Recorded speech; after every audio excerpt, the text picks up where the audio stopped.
What's going down, everybody? It's your boy, that guy my high, tuning back in for another reaction. This time we got a interesting one. This one's called the Family Guy Creepypasta Hurricane Horror. I know this isn't the one. Shout out to Brian, by the way. Happy birthday to you, Brian, and anybody else whose birthday is today. But he's been trying to get us to do the Family Guy Creepypastas.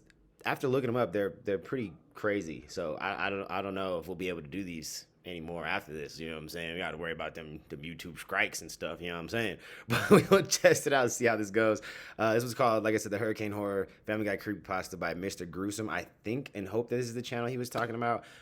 It's the only thing I could find Family Guy Creepypasta in the same titles, so I'm assuming it is.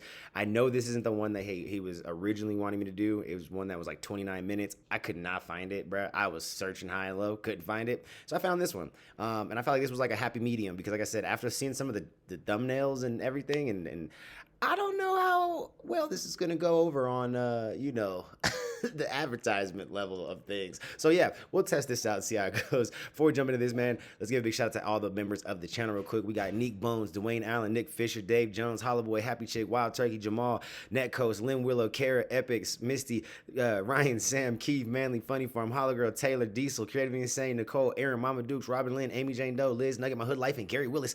Gang, gang, gang. You dig what I'm saying? All right. If you want to join these amazing individuals and get your name shout out in all the videos and lives, think about hitting that join button down below. If not, please just subscribe, hit the bell notification, help your boy hit 100K one day. All right, let's hit that full screen and let's jump into this interesting situation because I have no idea what to expect, but we're gonna find out today. Griffins were watching the news one night, and they saw an emergency alert saying that there was going to be a hurricane and that Quahog was in its path of destruction. Bruh, what is going on? Why is he talking like that? What happened in a few days. The Griffins didn't think it would be that bad, so they decided not to evacuate and to just stay inside their house. The next day, it started to rain. And is there anything more to this, or is this just a random story? And then, after a few more days, the wind started to pick up. And eventually, the winds were up to 100 miles plus. This is definitely not the one. I have no idea what is going on here. Is this legit like a filled corpse would suffer the same. What on God's green earth is this nonsense right here? What it was a shark. Peter was heavier than everyone else.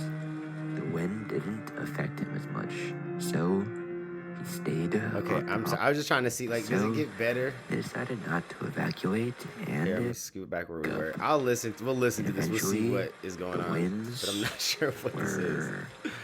Up to 100 miles plus, maybe even up to 150 miles plus. 150. And from inside their house, the Griffins could hear things being picked up and thrown everywhere. Typically what happens in a tornado.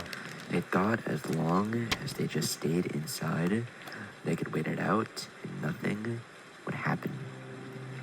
But they were severely mistaken. Peter and Brian were watching TV on the couch when all of a sudden they felt water, and when they looked down at the floor, they saw that the house was beginning to flood. Peter yelled for the rest of the family to come downstairs, and when they did, they saw what was happening, and they knew they had to get out of there. And so they began walking through the rising water to the front door. But when Peter tried to open it, it wouldn't budge. When they looked outside their house, they saw that the streets were filled with water, and everything was flooded. And the water was quickly rising. Eventually, there was so much water outside their I just house wish he that would read faster. the door couldn't hold any longer, Hold up, we're and about to speed up his voice. water came rushing I need him into their to house, talk faster. quickly flooding it even more. And that's when Peter yelled for them to get upstairs. They managed to walk through the water in their living room Nope, it doesn't sound and good. get upstairs and managed to get to the attic. That's when they noticed Sounds like a stoner that trying to tell a Meg story, bruh. wasn't with them. Too many pauses. They looked all around for her, but couldn't find her. They ran Find her. to the top of the stairs and looked at the living room. And that's when they saw her.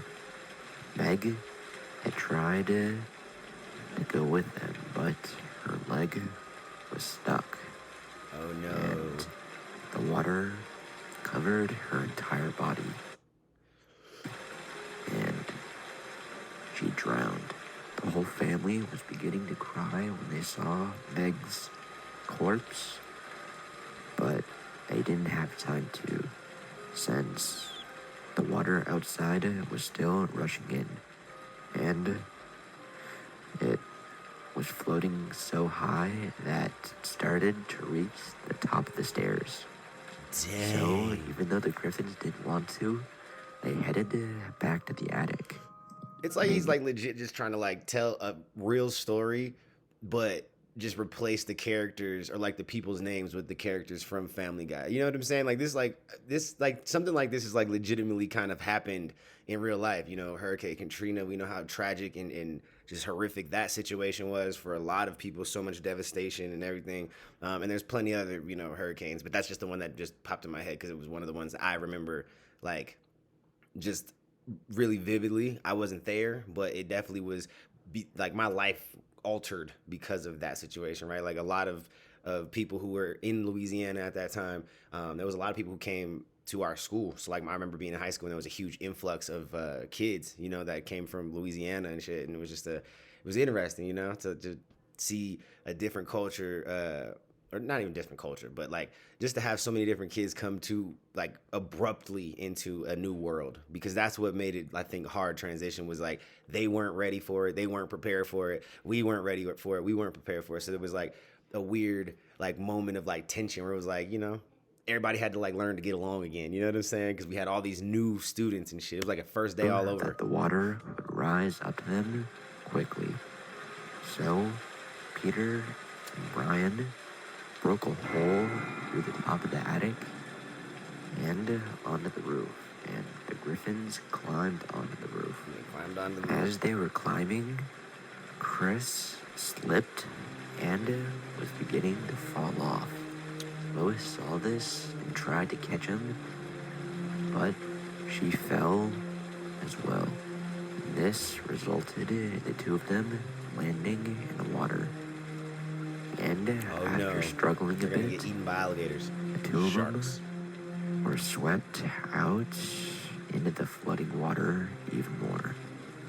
And the two of them would suffer the same watery fate. The only ones left now were Peter, Brian, and Stewie. Peter realized that 3 troublemakers. his daughter was dead, and his wife and son were now as good as dead, and there was nothing he could do. He became angry at himself, realizing just how much of a failure he had been. However, they didn't have time to mourn. The wind was picking up fast and was easily going 200 miles plus. The biggest thing about this is the storyteller is just not, he's not a good storyteller. That's what I'm gonna say. Like, it's not that the story's bad.